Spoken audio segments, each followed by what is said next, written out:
কেমন আছো তোমরা সবাই? আশা করি প্রত্যেকে এই গরমে ভালোই আছো। তো দেখো, এই প্রচণ্ড গরম, জুন মাসের এই প্রচণ্ড গরমে আমি জানি তোমাদের পড়াশোনার ক্ষেত্রে কিছুটা হলেও ব্যাঘাত নিশ্চয়ই ঘটছে। তবুও দেখো, এই গরমের মধ্যেই আমাদেরকে গরমকে মানিয়ে নিয়ে এগিয়ে যেতে হবে। সময় বুঝে শরীরকে বাঁচিয়ে আমাদের পড়াশোনাটা কিন্তু চালিয়ে যেতেই হবে, তাই না? কারণ তোমাদের আগেই বলেছি আমি, সব তীর্থ বারবার, গঙ্গাসাগর একবার, সুতরাং মাধ্যমিক কিন্তু তোমাদের একবার। আর এই মাধ্যমিককে ভালো রেজাল্ট করতে গেলে পড়াশোনাটার কন্টিনিউটি কিন্তু খুব দরকার। পড়াশোনা যদি মাঝে কোথাও কোনোবার কোনো কারণে গ্যাপ পড়ে যায়, তাহলে সেক্ষেত্রে কিন্তু সেই রিদমটা ফিরে পাওয়া খুব মুশকিল। তাই গরমকে অজুহাত না বানিয়ে বরং গরমের সময় বিশেষ বিশেষ সময়গুলোতে, বিশেষ করে ভোরের দিকে একটু হলেও পড়াশোনার মধ্যে থেকো তোমরা। যাই হোক, সবার আগে তোমরা সুস্থ থেকো। তো চলো শুরু করা যাক তোমাদের সবার প্রিয় চ্যানেল সায়েন্স উইথ মিন্টু স্যারে আবারও মাধ্যমিক ভৌতবিজ্ঞান ক্লাসে। আমরা চলছিল আমাদের চল তড়িৎ, কারেন্ট ইলেকট্রিসিটি, এবং যার আজকে পার্ট 2 ক্লাস। সেই পার্ট 2 ক্লাসে আমরা প্রথম ক্লাসে, মনে করে দেখো, আমরা প্রথম ক্লাসে তড়িৎ আধানের যে ধারণা, সেখান থেকে কুলম্বের সূত্র, তড়িৎ বিভব, তড়িৎচালক বল, বিভব প্রভেদ এবং তাদের মধ্যে যে ডিফারেন্সগুলো রয়েছে, পার্থক্যগুলো রয়েছে, সেগুলো আমরা জেনেছিলাম। এবং পরিশেষে আমরা ওহমস ল, ওহমের যে সূত্র রয়েছে, সেই ওহমের সূত্রটি জেনেছিলাম। আজকে আমরা চল তড়িতের পার্ট 2 ক্লাসে প্রথমেই যেটা জেনে নেব, চলো শুরু করা যাক চল তড়িৎ পার্ট 2। প্রথমেই আমরা আজকের ক্লাসে জেনে নেব বর্তনী সমীকরণ সম্পর্কে।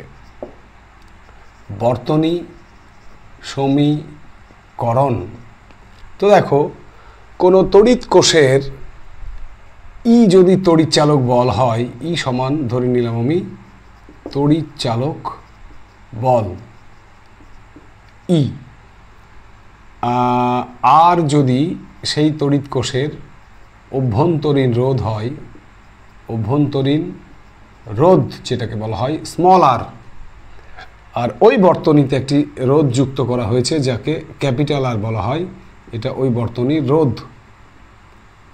আর আই যদি প্রবাহ মাত্রা হয়, তাহলে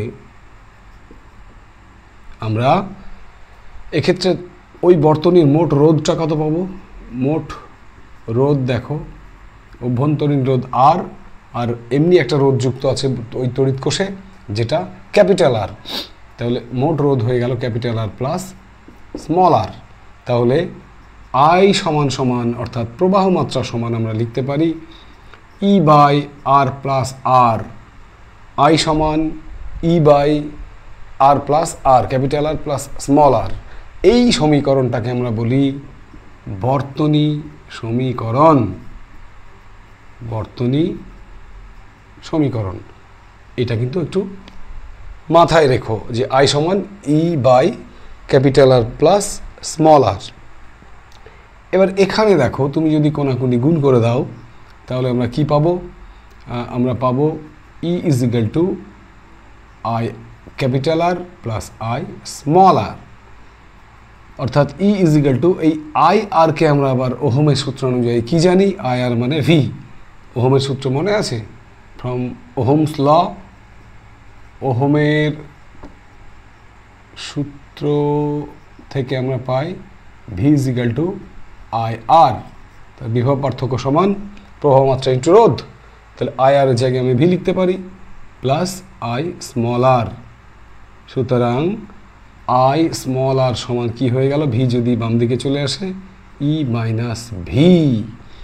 আর এই ই মাইনাস ভি, এই যে ই মাইনাস ভি, এই অংশটুকুকে আমরা বলবো, অর্থাৎ এইটুকুকে ই মাইনাস ভি, এইটুকুকে বলা হয় কোনো কোষের অভ্যন্তরীণ বিভব পতন। অভ্যন্তরীণ বিভব পতন। বা এর একটা ছোট্ট নাম আছে, নষ্ট ভোল্ট। ই মাইনাস ভিকে আমরা বলবো নষ্ট ভোল্ট, লস্ট ভোল্ট। মনে থাকবে? তাহলে এক্ষেত্রে যদি আমাদের পরীক্ষায় প্রশ্ন আসে নষ্ট ভোল্ট বলতে কী বোঝো, তখন আমরা বলে দেব, এখান থেকে শুরু করব। 2 নম্বর থাকবে, তখন আমরা বলবো যে আমরা বর্তনী সমীকরণ থেকে পাই I সমান E by capital R plus small R, অর্থাৎ E is equal to IR plus I small R, অর্থাৎ I small R is equal to কত হলো E মাইনাস ভি। এই I স্মল আরকে বলা হয় অভ্যন্তরীণ বিভব পতন বা নষ্ট ভোল্ট। ক্লিয়ার? এবারে আমরা দেখো দুটো আর এর কথা বলেছি আমরা, তাই না? একটা স্মল আর, একটা ক্যাপিটাল আর। আমাদের পরবর্তী আলোচনা আমরা এই আর দুটোকে নিয়েই করব। তো এখানে আমি প্রথমেই যেটা বলেছি স্মল আর, এই স্মল আরকে কি বলা হয় বলেছি? অভ্যন্তরীণ রোধ। তো এবারে পরীক্ষার জন্য একটা কোয়েশ্চেন যেটা পরীক্ষায় আসে, এই অভ্যন্তরীণ রোধ কোন কোন বিষয়ের উপর নির্ভর করে? কোন কোন বিষয়ের উপর নির্ভর করে? এটা কিন্তু মাঝে মাঝে 2 নম্বরের একটা প্রশ্ন পরীক্ষায় চলে আসে। কি প্রশ্নটা? অভ্যন্তরীণ রোধ কোনো বর্তনীর অভ্যন্তরীণ রোধ কোন কোন বিষয়ের উপর নির্ভর করে? তাহলে আমরা অন্তত পয়েন্টগুলোকে মনে রাখবো যে অভ্যন্তরীণ রোধ কোন কোন বিষয়ের উপরে আসলে নির্ভর করে। তো দেখো এখানে 4টে বিষয়ের উপর অভ্যন্তরীণ রোধ নির্ভর করে। নাম্বার 1, 2, 3, 4। তাদের হেডলাইনগুলো অন্তত মনে রেখো। প্রথমত তড়িৎদ্বার যে দুটো আছে সেই তড়িৎদ্বার দুটির নিমজ্জিত অংশের উপরে নির্ভর করে। মানে নিমজ্জিত যে অংশটুকু, যেটুকু ডুবে থাকে, সে নিমজ্জিত অংশের ক্ষেত্রফলের উপর নির্ভর করে। তাহলে আমরা লিখলাম 1 নম্বর পয়েন্টে তড়িৎদ্বার দুটির নিমজ্জিত অংশের ক্ষেত্রফলের উপর নির্ভর করে। নাম্বার 2, তড়িৎদ্বার দুটির মাঝের ব্যবধান, তাদের মধ্যে দূরত্ব কত, সেটার উপরে কিন্তু নির্ভর করে। নাম্বার 3, আর কিসের উপর নির্ভর করে? না, সেখানে যে সক্রিয় তরল রয়েছে সেই সক্রিয় তরলের প্রকৃতির উপরে নির্ভর করে। সক্রিয় তরলের প্রকৃতির উপরে অভ্যন্তরীণ রোধ নির্ভর করে। আর নাম্বার 4 হচ্ছে সক্রিয় তরলের উষ্ণতার উপরে নির্ভর করে, টেম্পারেচারের উপরে নির্ভর করে। তাহলে আমরা কি পেলাম? আমরা পেলাম কোষের অভ্যন্তরীণ রোধ, কোনো তড়িৎ কোষের অভ্যন্তরীণ রোধ 4টে বিষয়ের উপর নির্ভর করে। সেই 4টে বিষয় কি কি? নাম্বার 1, তড়িৎদ্বার দুটির নিমজ্জিত অংশের ক্ষেত্রফলের উপর নির্ভর করে। নাম্বার 2, তড়িৎদ্বার দুটির মাঝের ব্যবধানের উপর নির্ভর করে। নাম্বার 3, সক্রিয় তরলের প্রকৃতির উপর নির্ভর করে। এবং নাম্বার 4, সক্রিয় তরলের টেম্পারেচারের উপর নির্ভর করে। কার মান? অভ্যন্তরীণ রোধের মান, যেটাকে স্মল আর দ্বারা আমরা প্রকাশ করেছি। ঠিক আছে, এবারে আমরা জেনে নেব যেটা কিনা ছিল ক্যাপিটাল আর, সেই ক্যাপিটাল আর এর মান কোন কোন বিষয়ের উপরে নির্ভর করে। ঠিক আছে, তো চলো আমরা জেনে নিই ক্যাপিটাল আর এর মান কোন কোন বিষয়ের উপর নির্ভর করে। এটা মুছে দিলাম, স্মল আর ছিল। ক্যাপিটাল আর হচ্ছে, ক্যাপিটাল আর এখানে লিখে, ক্যাপিটাল আরটাকে কি বলা হয়? রোধ। ক্যাপিটাল আরকে বলা হয় বর্তনীতে যুক্ত যে কোনো রোধ। এবারে আমরা বলবো কোন কোন বিষয়ের উপর নির্ভর করে। এর আগে ছিল অভ্যন্তরীণ রোধ কোন কোন বিষয়ের উপর নির্ভর করে, এবারে রোধ কোন কোন বিষয়ের উপর নির্ভর করে। তো দেখো, আমরা ওহমের সূত্রে প্রথমেই বলেছিলাম উষ্ণতা, উপাদান এবং অন্যান্য ভৌত অবস্থা। আর অন্যান্য ভৌত অবস্থা বলতে আমরা বলেছিলাম একটা হচ্ছে দৈর্ঘ্য এল, আর একটা হচ্ছে প্রস্থচ্ছেদের ক্ষেত্রফল, যেটাকে আমরা এ দ্বারা প্রকাশ করি। তাহলে রোধ কোন কোন বিষয়ের উপর নির্ভর করবে? এক্ষেত্রেও দেখো নাম্বার 1 2 3 4 একটা বলতে পারি উষ্ণতা, উপাদান, দৈর্ঘ্য, আর হচ্ছে প্রস্থচ্ছেদের ক্ষেত্রফল। প্রস্থচ্ছেদের ক্ষেত্রফল যেটাকে এ দ্বারা আর দৈর্ঘ্যকে এল দ্বারা আমরা প্রকাশ করে থাকি। এবারে দেখো মেইনলি আমরা এই দৈর্ঘ্য এবং প্রস্থচ্ছেদের ক্ষেত্রফল এই দুটো জায়গা নিয়ে আলোচনা করব। দৈর্ঘ্যের উপর কিভাবে নির্ভর করে, প্রস্থচ্ছেদের ক্ষেত্রফলের উপরে রোধ কিভাবে নির্ভর করে। না দৈর্ঘ্যের সঙ্গে রোধের সম্পর্ক আর ভ্যারিজিয়াস এল, যখন এ স্থির। আবার প্রস্থচ্ছেদের ক্ষেত্রফলের সঙ্গে সম্পর্ক কি, রোধের আর ভ্যারিজিয়াস 1/a, যখন এল স্থির। ঠিক আছে, তাহলে আমরা বলবো যে কোনো পরিবাহীর দৈর্ঘ্য যত বড় হবে রোধ তত বেশি হবে, আর দৈর্ঘ্য যত কম হবে রোধ তত কম হবে, অর্থাৎ রোধের সঙ্গে দৈর্ঘ্যের সম্পর্ক সমানুপাতিক। তো তোমাকে যদি বলি আমি, ধরো সমান ব্যাসার্ধের বা সমান প্রস্থচ্ছেদের একটা পরিবাহীর দৈর্ঘ্য 5 সেন্টিমিটার, একটা পরিবাহীর দৈর্ঘ্য 3 সেন্টিমিটার, তাহলে কার রোধ বেশি হবে? প্রস্থচ্ছেদের ক্ষেত্রফল যেহেতু স্থির, দুটোরই স্থির, তাহলে দৈর্ঘ্যটা যার বড় তার রোধ বেশি। তাহলে যেটার দৈর্ঘ্য 5 সেন্টিমিটার সেটা 3 সেন্টিমিটারের পরিবাহীর চেয়ে তার রোধ বেশি হবে। আবার প্রস্থচ্ছেদের ক্ষেত্রফলের সঙ্গে সম্পর্ক কি, ব্যস্তানুপাতিক। অর্থাৎ এই ক্ষেত্রে আমরা যদি বলি, একটা উদাহরণ তোমাকে শর্ট কোয়েশ্চেন এটা পরীক্ষায় দিল, যে দুটি সমান দৈর্ঘ্যের তামার তার, তাদের একটির ব্যাসার্ধের দৈর্ঘ্য 2 সেন্টিমিটার আর একটির ব্যাসার্ধের দৈর্ঘ্য 3 সেন্টিমিটার, তাহলে কার রোধ বেশি হবে? তখন তুমি বলবে যে যার ব্যাসার্ধ কম তার রোধ বেশি। অর্থাৎ তোমার প্রস্থচ্ছেদের ক্ষেত্রফল বা ব্যাসার্ধ যাই বলো না কেন, তাদের সঙ্গে রোধের সম্পর্ক হচ্ছে ব্যস্তানুপাতিক। প্রস্থচ্ছেদের ক্ষেত্রফল যত বাড়বে রোধ তত কমবে, আর প্রস্থচ্ছেদের ক্ষেত্রফল যত কমবে রোধ তত বাড়বে। ক্লিয়ার? এই দুটো রিলেশন থেকে আমরা যৌগিক ভেদের উপপাদ্যে কি পাই দেখো, আর ভ্যারিজিয়াস এল এবং আর ভ্যারিজিয়াস 1/a, এখান থেকে আমরা যৌগিক ভেদের উপপাদ্যে পাই আর ভ্যারিজিয়াস l/a, যখন কি হয়, যখন এ ও এল উভয়ই পরিবর্তনশীল। ঠিক আছে, তাহলে আমরা যদি ভ্যারিজিয়াস চিহ্ন তুলি তাহলে একটা ধ্রুবক পাই, সেই ধ্রুবকটিকে এখানে বলবো রো ইন্টু l/a। এই রো হচ্ছে সমানুপাতিক ধ্রুবক, আর এই রোকে বলা হয় রোধাঙ্ক। পরীক্ষার জন্য ভেরি ভেরি ইম্পর্টেন্ট, রোধাঙ্ক কাকে বলে? এই রোটাই হচ্ছে রোধাঙ্ক। তো রোধাঙ্ক কাকে বলে?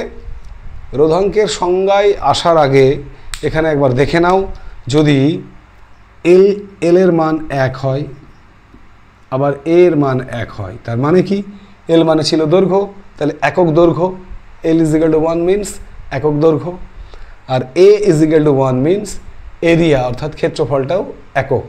তাহলে এই সমীকরণে যদি আমরা বসাই তাহলে কি পাবো দেখো তো, R is equal to rho into 1/1, অর্থাৎ R is equal to rho. R is equal to rho মানে রোধ সমান রোধাঙ্ক। কখন?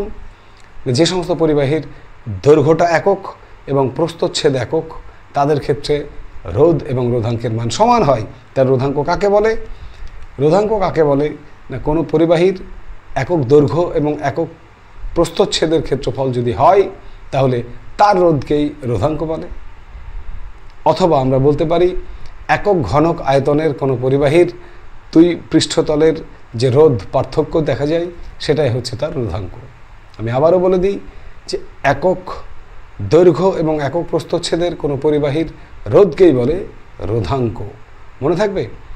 রোধাঙ্কের একক কি না, রোধাঙ্কের একক হচ্ছে ওহম সেন্টিমিটার। এসআই পদ্ধতিতে হচ্ছে মিটার। আর সিজিএস পদ্ধতিতে রোধাঙ্কের একক হচ্ছে স্ট্যাট কুলম্ব সেন্টিমিটার।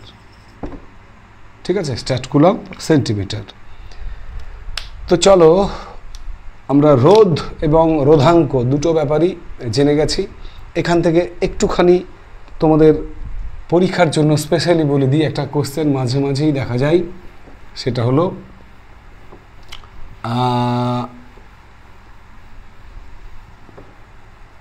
একটা তামার 20 ডিগ্রি উষ্ণতায় 20 ডিগ্রি সেন্টিগ্রেড উষ্ণতায়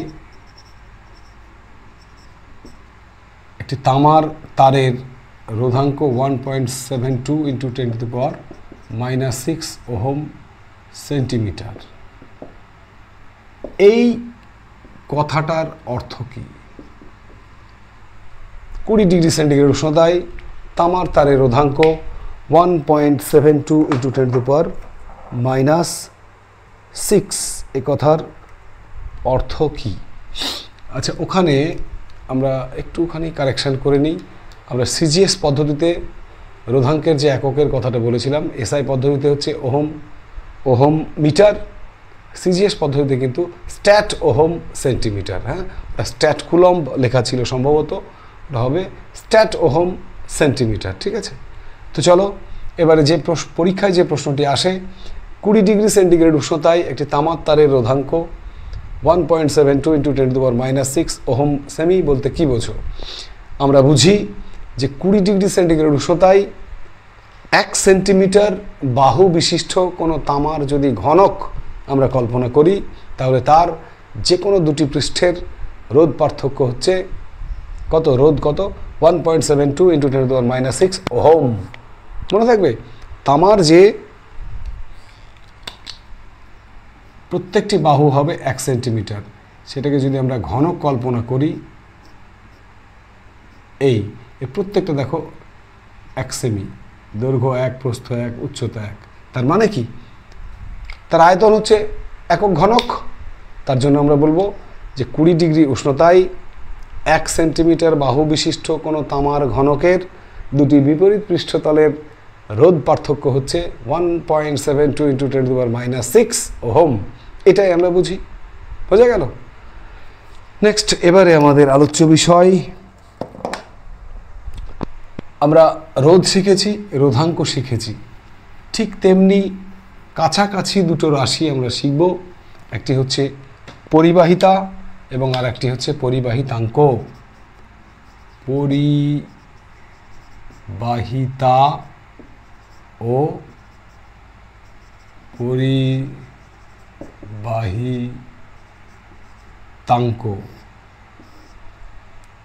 পরিবাহিতা কাকে বলে? না, পরিবাহিতা হচ্ছে যে আমরা রোধ পড়েছি, ঠিক তার অনন্যক যে রাশি, সেই রোধের অনন্যক রাশিকে আমরা বলবো পরিবাহিতা। অর্থাৎ যার রোধ যত বেশি তার পরিবাহিতা তত কম, আবার যার রোধ কম তার পরিবাহিতা তত বেশি। সুতরাং পরিবাহিতা কাকে বলবো? না, রোধের বিপরীত রাশিকে অর্থাৎ অনন্যক রাশিকে আমরা বলবো পরিবাহিতা। তাহলে পরিবাহিতা সমান আমরা কি বলতে পারি? পরিবাহিতা সমান আমরা বলতে পারি 1/রোধ। পরিবাহিতা সমান 1/রোধ, অর্থাৎ K = 1/R। তাহলে এখানে পরিবাহিতার ইউনিটগুলো কি হবে? রোধের একক আমরা পড়েছিলাম ওহম, তাহলে 1/ওহম একক যদি আমি বলি, তাহলে একক, পরিবাহিতার একক কি হবে? দেখো, একক হয়ে যাবে ওহমের উল্টো কি হবে? মো। 1/ওহম, দ্যাট ইজ মো, MHO। এটাকে কি বলা হয় উচ্চারণ? মো। তাহলে আমরা মো বলতে পারি অথবা সিমেন্স বলতে পারি, মো বা সিমেন্স। এটাই হচ্ছে এসআই পদ্ধতিতে পরিবাহিতার একক, মো অথবা সিমেন্স, যে কোনো একটি আমরা বলতে পারি। আর পরিবাহিতাঙ্ক কাকে বলে? পরিবাহিতা শিখে নিলাম, এবারে পরিবাহিতাঙ্ক। পরিবাহিতাঙ্ক হচ্ছে পরিবাহিতাঙ্ক, এটি আবার হচ্ছে 1/রোধাঙ্ক, 1/রোধাঙ্ক। রোধাঙ্ক। তাহলে পরিবাহিতাঙ্ক কাকে বলে? না যার রোধ বেশি তার রোধাঙ্ক বেশি, আবার যার রোধাঙ্ক বেশি তার পরিবাহিতাঙ্ক কম। অর্থাৎ আমরা কি বলতে পারি না পরিবাহিতাঙ্ক হচ্ছে রোধাঙ্কের বিপরীত রাশি, অর্থাৎ রোধাঙ্কের অনন্যক রাশিকেই বলা হয় পরিবাহিতাঙ্ক। রোধাঙ্কের অনন্যক রাশিকে বলা হয় পরিবাহিতাঙ্ক। তাহলে পরিবাহিতাঙ্কের আবার একক কী হবে না পরিবাহিতাঙ্কের একক এসআই পদ্ধতিতে হবে। পরিবাহিতা ছিল মো, তাহলে এটা হবে মো পার মিটার, আর অথবা আমরা বলতে পারি সিমেন্স পার মিটার। মো পার মিটার বা সিমেন্স পার মিটার যে কোনো একটা বলতে পারি পরিবাহিতাঙ্কের একক। মনে থাকবে, খুব সহজ। এবারে আমরা যেটা আলোচনা করব সেটা হলো বেশ কিছু পদার্থ আছে যাদের মধ্যে দিয়ে তড়িৎ সহজেই চলাচল করতে পারে। এই সমস্ত পদার্থ যাদের মধ্যে তড়িৎ সহজে চলাচল করে তাদের আমরা বলি তড়িৎ পরিবাহী। কি বলি? তড়িৎ পরিবাহী। আরও একবার বলে দিই, তড়িৎ পরিবাহী কাদের বলে না যে সকল পদার্থের মধ্যে দিয়ে খুব সহজেই তড়িৎ চলাচল করতে পারে তাদের আমরা বলি তড়িৎ পরিবাহী। যেমন বিভিন্ন ধাতুগুলো আছে, তামা, অ্যালুমিনিয়াম, এগুলো সব হচ্ছে তড়িৎ পরিবাহী। আর আরও এক প্রকার পদার্থের আমরা সংজ্ঞা জানব, সেটা হচ্ছে অন্তরক পদার্থ। অন্তরক কারা? যাদের মধ্যে দিয়ে সহজে তড়িৎ চলাচল করতে পারে না। ঠিক আছে, যাদের মধ্যে সহজে তড়িৎ চলাচল করতে পারে না কারণ তাদের বাইরে পৃষ্ঠতলে কোনো মুক্ত ইলেকট্রন থাকে না, তাই তারা খুব সহজে তড়িৎ পরিবহন করতে পারে না। এই সমস্ত পদার্থগুলোকে আমরা বলবো অন্তরক পদার্থ। যেমন যেমন অন্তরক পদার্থ যেমন কাঁচ, ঠিক আছে, প্লাস্টিক, রাবার। আর তড়িৎ পরিবাহী কোনগুলো বললাম? তামা, অ্যালুমিনিয়াম, ঠিক আছে, তামা, অ্যালুমিনিয়াম। আর অন্তরক হচ্ছে কাঁচ, রাবার। এবারে এখান থেকে পরীক্ষায় মাঝে মাঝে প্রশ্ন আসে যে তড়িৎ পরিবাহীর দুটি ব্যবহার লেখো, অথবা তোমাকে বলতে পারে অন্তরক পদার্থের দুটি ব্যবহার লেখো। এগুলো খুব সহজ, তো তবুও জেনে রাখতে হবে আমাদেরকে যে তড়িৎ পরিবাহী যদি ব্যবহার আসে তাহলে কি বলবো? যে তামা, অ্যালুমিনিয়াম এগুলো তড়িতের সুপরিবাহী হওয়ার জন্য, বিশেষ করে ইলেকট্রিক যে লাইনগুলো তাদের যে তারগুলো আমরা ব্যবহার করি ইলেকট্রিকের কাজে, সেগুলো সবই দেখবে বেশিরভাগ তামা অথবা অ্যালুমিনিয়াম দিয়ে তৈরি। আবার তোমার আমরা জানি যাদের রোধ বেশি তাদের পরিবাহী কম হয়, তার মধ্যে দিয়ে পরিবাহিতা কম হয়, আর যাদের রোধ কম তাদের পরিবাহিতা বেশি হয়। তো যাদের রোধ খুব বেশি তাদের তড়িৎ পরিবাহিতা খুব কম। এরকম খুব বেশি রোধ যাদের আছে না, যাদের রোধ খুব বেশি, তাদের একটি বিশেষ নাম আছে, সেই নামটি হচ্ছে রোধক পদার্থ। রোধক পদার্থ যেমন নাইক্রোম তার, নাইক্রোম, যেমন তোমার উলফ্রেমাইট, ওই যে লোহা, ম্যাঙ্গানিজ, আয়রন, এগুলো ম্যাঙ্গানিজ দিয়ে তোমার ওই যে বাল্বের যে ফিলামেন্টটা থাকে না, সেটা উলফ্রেমাইট। তোমার নাইক্রোম তার যেমন নাইক্রোম, লোহা, নিকেল, ক্রোমিয়াম, এটা দিয়ে নাইক্রোম তার তৈরি। এই নাইক্রোম তার, উলফ্রেমাইট, কনস্ট্যান্ট্যান্ট, এইগুলো হচ্ছে রোধক পদার্থ। রোধক পদার্থ কাকে বলে না যে সমস্ত পদার্থের রোধ অত্যন্ত বেশি তাদের রোধক পদার্থ বলা হয়। নেক্সট হচ্ছে আমাদের অন্তরক পদার্থ। পরীক্ষায় যদি আসে যে অন্তরক পদার্থের দুটি ব্যবহার লেখো, খুব ইজি, সহজেই আমরা বলে দিতে পারবো। অন্তরক পদার্থের দুটি ব্যবহার, বিশেষ করে যারা কারেন্টের ডিপার্টমেন্টে যারা আছেন, সেই ইলেকট্রিক ডিপার্টমেন্টের লোকজনেরা দেখবে তারা কি করেন, অন্তরক পদার্থের যে গ্লাভস পাওয়া যায় সেগুলো হাতে তারা ব্যবহার করেন যাতে ইলেকট্রিক শক থেকে তারা রক্ষা পান।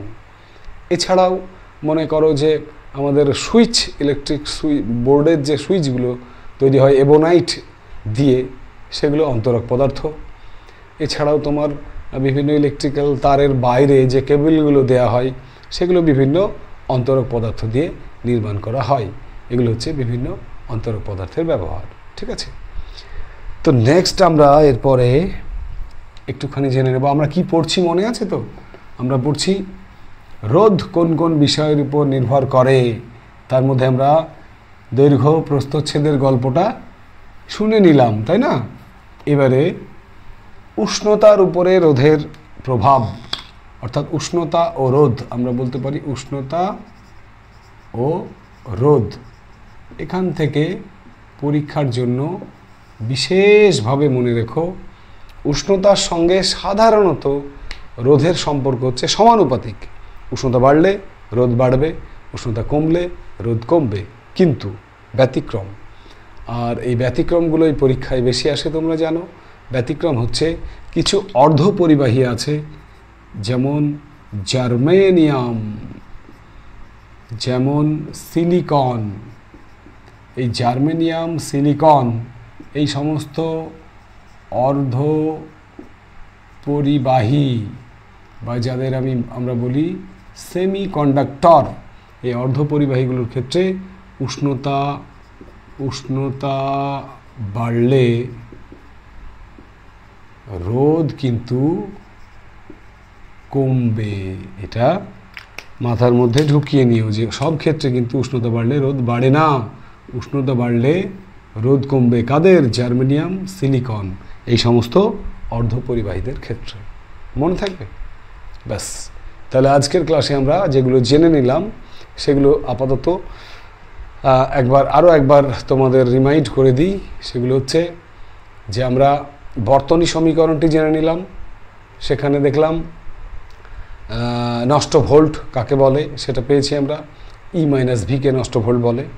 তার ঠিক পরে আমরা ছোট আর এবং বড় আর, সেই দুটো জিনিস, অর্থাৎ ছোট আর বলতে আমরা স্মল আর অর্থাৎ অভ্যন্তরীণ রোধ কোন কোন বিষয়ের উপর নির্ভর করে, এবং ক্যাপিটাল আর অর্থাৎ রোধ কোন কোন বিষয়ের উপর নির্ভর করে। সেখান থেকে আমরা রোধাঙ্ক কাকে বলে, রোধাঙ্কের একক, পরিবাহিতা এবং পরিবাহিতাঙ্ক কাকে বলে, তাদের এককগুলো, এবং অবশেষে আমরা তড়িৎ পরিবাহী এবং অন্তরক পদার্থ কাকে বলে, রোধক পদার্থ কাদের বলে, এবং তড়িৎ পরিবাহী ও রোধকের তড়িৎ পরিবাহী এবং অন্তরকের দুটো করে অন্তত ব্যবহার আমরা ইতিমধ্যে শিখে নিলাম। এবারে আজকের ক্লাসের সবচেয়ে যে ভাইটাল অংশ, সেই সবচেয়ে গুরুত্বপূর্ণ অংশ নিয়ে আমরা আজকের আলোচনায় শেষ যে আলোচনা সেখানে চলে যাব। সেটি হলো রোধের সমবায় এবং তুল্য রোধ। তো চলো, মাধ্যমিক পরীক্ষার জন্য, টেস্ট পরীক্ষার জন্য, এমনকি সেকেন্ড টার্মিনাল পরীক্ষার জন্য চলতড়িতের সবচেয়ে গুরুত্বপূর্ণ যে আজকের ক্লাসের অংশ সেটি হলো রোধের সমবায় ও তুল্য রোধ। রোধের সমবায় ও তুল্য রোধ। তো দেখো, সমবায় কথার অর্থ আমরা জানি, তাই না? সমবায় মিন্স, সমবায় একটি বহু বচন, তাই না? একসঙ্গে একাধিক রোধ ব্যবহার করলে তাকে রোধের সমবায় বলি। একসঙ্গে একের অধিক রোধ যখন ব্যবহার করা হয় তখনই তাকে আমরা বলি রোধের সমবায়। তুল্য রোধ জিনিসটা কি? তুল্য রোধ হচ্ছে যখন অনেকগুলো ছোট ছোট রোধের পরিবর্তে একটা নির্দিষ্ট তোমার প্রবাহ মাত্রা যখন নির্দিষ্ট থাকে তখন, বিভব পার্থক্য যখন নির্দিষ্ট থাকে তখন তার পরিবর্তে যদি একটা মাত্র রোধ ব্যবহার করা হয় এবং যাতে করে প্রবাহ মাত্রা কিন্তু একই থাকে, তাহলে সেই রোধটিকে ওই ছোট ছোট রোধগুলির তুল্য রোধ বলা হয়, ইকুইভ্যালেন্ট রেজিস্ট্যান্স।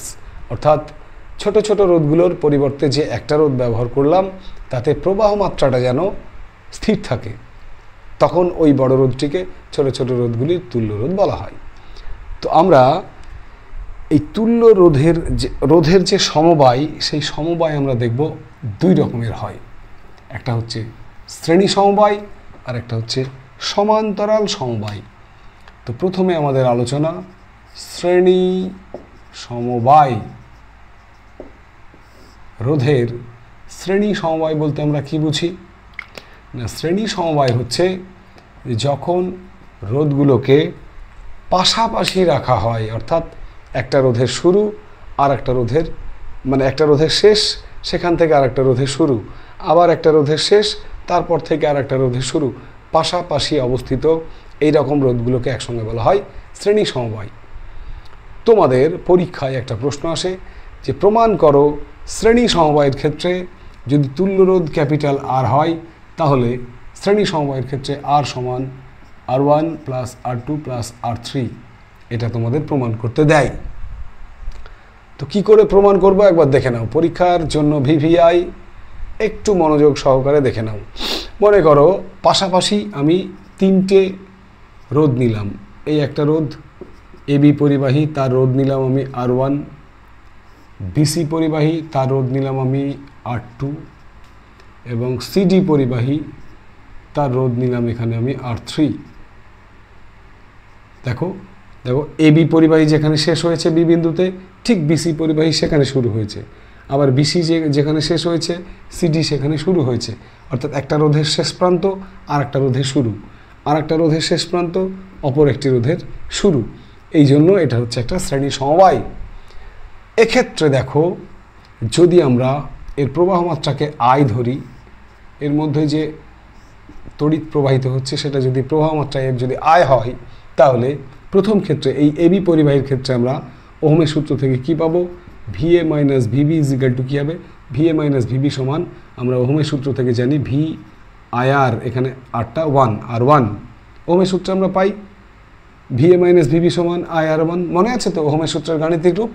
ঠিক তেমনি BC পরিবাহীর ক্ষেত্রে কি পাই, VB মাইনাস VC সমান IR2, CD পরিবাহীর ক্ষেত্রে কি পাই, VC মাইনাস VD সমান IR3। যোগ করে দাও, যোগ করলে কী হবে, minus VB plus VB minus VC plus VC কেটে গেল, পড়ে থাকছে কে, VA minus VD is equal two I common নিলে R1 plus R2 plus R3। ওকে, আবার এই সমবায়ে, এই রোধের সমবায়ে তুমি যদি এদের সব রোধগুলোকে খুলে নিয়ে তাদের পরিবর্তে A থেকে D পর্যন্ত একটি বড় রোধ R ব্যবহার করো, তাহলে এক্ষেত্রে আরকে আমরা কি বলবো, এই R1 R2 R3 এই তিনটে ছোট ছোট রোধের তুল্য রোধ। তাহলে তুল্য রোধ যদি দেখো, তুল্য রোধ সমান যদি R হয়, তুল্য রোধ যদি আমি R ধরিলাম, তাহলে ওহমের সূত্রে এবার কী হবে দেখো না, VA মাইনাস VD সমান হবে IR। তাহলে একবার এখানে বললাম VA মাইনাস VD সমান IR1 plus R2 plus R3, আর তুল্য রোধের বেলায় VA মাইনাস VD সমান IR। তাহলে তুলনা করে এটা যদি 1 নং হয়, এটা যদি 2 নং হয়, তাহলে 1 ও 2 এর তুলনা করে কি পাই, 1 ও 2 হতে পাই, তুলনা করলে দেখো IR সমান IR1 plus R2 plus R3, I কেটে গেলে তুল্য রোধ R সমান হয়ে গেল R1 plus R2 plus R3। That is the proof. আমরা প্রমাণ করে দিলাম যে শ্রেণী সমবায়ের ক্ষেত্রে তুল্য রোধের মান অন্যান্য যে ছোট ছোট রোধগুলো আমরা ব্যবহার করি তাদের সমষ্টির সঙ্গে সমান, অর্থাৎ এক্ষেত্রে তুল্য রোধটা দেখো প্রত্যেকটি ছোট ছোট রোধের মানের চেয়ে কিন্তু বড়, অর্থাৎ R greater than R1, R greater than R2, R greater than R3। Sorry, তাহলে আমরা পরীক্ষা এলে পারবো, প্রমাণ করো R is equal to R1 plus R2 plus R3। ঠিক আছে, এবারে আমরা মনে করো এখান থেকে একটা ছোট্ট অঙ্ক দিল যে তিনটে রোধ, তোমার মনে করো 2 ওহম, 3 ওহম এবং 4 ওহম, এই তিনটে রোধকে যদি এর পরিবর্তে যদি একটি তুল্য রোধ ব্যবহার করা হয়, তাহলে সেই তুল্য রোধের মান কত হবে। তখন শ্রেণী সমবায় যদি যুক্ত করা হয়, তাহলে তুল্য রোধের মান কত হবে না ডাইরেক্ট আমরা শ্রেণী সমবায়ের ক্ষেত্রে তুল্য রোধের মান জানি R = R1 + R2 + R3। তাহলে সমীকরণে বসিয়ে দেবো 2 + 3 + 4, তার মানে কত হবে 7 9 ওহম। অর্থাৎ 2 3 এবং 4 ওহমের তিনটে রোধ যদি শ্রেণী সমবায় যুক্ত থাকে তাহলে তাদের তুল্য রোধের মান হবে 9 ওহম। ঠিক আছে, বোঝা গেল? চলো নেক্সট, এবারে আমাদের আজকের আলোচনার শেষ বিষয়বস্তু, সেটি হলো সমান্তরাল সমবায়। এইটা শ্রেণী সমবায়ের চেয়ে একটুখানি তুলনামূলক কঠিন, কিন্তু বুঝে নিলে এটাও সহজ, কিন্তু পরীক্ষায় এগুলো আসে। ঠিক আছে, সমান্তরাল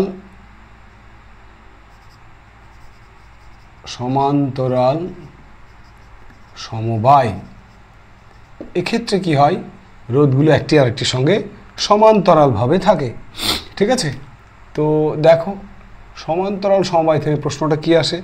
সমান্তরাল সমবায় থেকে প্রশ্ন যেটা আসে সেটা হচ্ছে সমান্তরাল সমবায়ের ক্ষেত্রে প্রমাণ করো 1/r, তুল্য রোধ যদি r হয় তাহলে 1/r সমান 1/r1 + 1/r2 + 1/r3। এখানে সমান্তরাল সমবায়ের ক্ষেত্রে এই তুল্য রোধটাকে rp বলা হয়, আর শ্রেণী সমবায়ের ক্ষেত্রে ওটাকে বলা হয় rs। ঠিক আছে, তো যাই হোক, এই প্রমাণটা আমাদের মাঝে মাঝে কিন্তু 3 নম্বরের একটি প্রমাণ চলে আসে। তো সেক্ষেত্রে আমরা কিভাবে করব একটু দেখে নাও। দেখো সমান্তরাল সমবায়ের ক্ষেত্রে যদি চিত্রটা অঙ্কন করে নিই তাহলে চিত্রটা হবে ঠিক এরকম। এখানে একটি মাত্র পরিবাহী আছে AB, এর যে প্রবাহ মাত্রা দেখো মাঝখানে একটি রোধ আছে, এর ওপর দিয়ে এর সঙ্গে ঠিক এই মাঝের AB এর সঙ্গে ঠিক সমান্তরালভাবে আর একটি আছে, আর নিচের দিয়ে আরেকটি সমান্তরালভাবে আছে, অর্থাৎ মাঝে একটি রোধ, উপরে একটি রোধ, নিচে একটি রোধ নিলাম। এইটি যদি R1, এটা যদি R2, এটা যদি R3 হয়, এই প্রবাহ মাত্রা আমি আগে বলেছি অপরিবর্তিত থাকবে। অপরিবর্তিত প্রবাহ মাত্রা হলে এখানে I হলে এখানে Y। এই আইটা কিন্তু এখানে এসে 3টে ভাগে ভাগ, ওপরে I1, মাঝে I2, নিচে I3, 3টে ভাগে ভাগ হয়েছে। ঠিক আছে, তাহলে ফ্রম ওহমস ল আমরা উপরের তারটা যদি লক্ষ্য করি তাহলে উপরের যে রোধ R1, সেক্ষেত্রে ওহমের সূত্র কী হবে? VA - VB = I1 R1। অতএব I1 সমান আমরা কি লিখতে পারি? VA - VB R1। এটা 1 নং।